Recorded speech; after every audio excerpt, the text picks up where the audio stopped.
right, so we are here with Saved Barber. Why do you call yourself the Saved Barber? So before I was a barber, I was a photographer, and I had a photography brand called A Reflection of Oneself. And I wanted to change that up. And I just kept trying to think of names that would fit. Then I started to think that, man, like my name just doesn't matter at all, right? Like how like Malcolm X was, right? The X, the last name didn't matter. So I didn't want anybody to know who I was. I just wanted to know that I was saved. So that's why I came up with the name Saved Barber. That's so dope. Yeah, so you have Matthew 4:19. What verse is that? It's when Jesus says, follow me so I can teach you how to fish for men. Yeah. So if you see, I have a fish hook on my hat. And as disciples, we have to go out and we have to fish, right? But one thing that people don't understand is when you're fishing out there for people, you're not in control of the rod. Jesus is in control of the rod. That's fine. And we are the bait. So that's where we have to be vulnerable, share our testimony before we get people to share their testimony. So, and sometimes when you share your testimony, you're sharing your weakness, and sometimes we're ashamed of that. Sometimes it's embarrassing, and sometimes it hurts, just like if it was a bite. Yeah, that's good. So turn it around real quick. You got disciple on your shirt. Yo, that's pretty bold of you. Like it's not, people are like, you're like probably the only one that's wearing something when it comes to Christ representing for the culture. So my question to you is like, when you're actually cutting hair and stuff, do you talk about Jesus?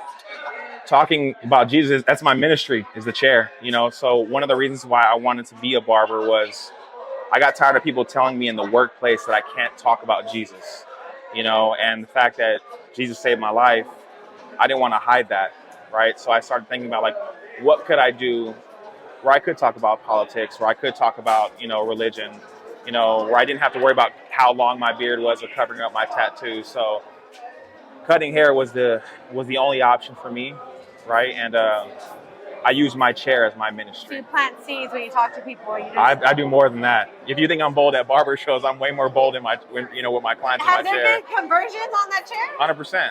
That's crazy. 100%. Because what I tell people all the time is you have to treat witnessing like it's a business. And what I mean by that is depending on what you see on a regular basis, you have to prepare for that, right? So the things that I come encountered with my clients is lust addictions, unworthiness, or just all around disbelief, right? So these are the topics that I see on a regular basis. So that's what I have to study. Right. I have to know scriptures on dealing with lust. I have to know what scriptures, you know, dealing with unworthiness or just in disbelief. So that's what I mean by treat it like a business, because you can constantly see the same thing over and over, and if you're not prepared for that, you're failing at your business. So I don't want to fail as a disciple. No, I feel you on that. Like at the end of the day, we're selling Jesus, and we have to know the objections that people have, right, whether it's lust, disbelief, or whatever, and being prepared for that. Last question is, in a short version, I guess you could say, what is your testimony? Like, why did you felt you started at rock bottom, and that's when you found God? So in the shortest form, which I know might be hard. Yeah, it's going to be tough, right? So I come from a lust addiction, right? And that comes from, you know, having sex with multiple women, being addicted to porn, being addicted to masturbation, you know, and still struggling with that on a regular basis, right? Because that's a box that you can never just check off, right? That's a box that you have to check off every single day. Make a decision every day, yeah. You know, in 2 Timothy 2:22, it says, you know, flee from youthful lust and seek righteousness. And I think that as a man, that's something that will never be completely freed from, you know, and we're always going to have to battle it, you know, like it says in Ephesians, you know, put on the armor of God, you know, so we got to do that on a regular basis. Cool. Well, thank you. I appreciate you. Thank you for your time.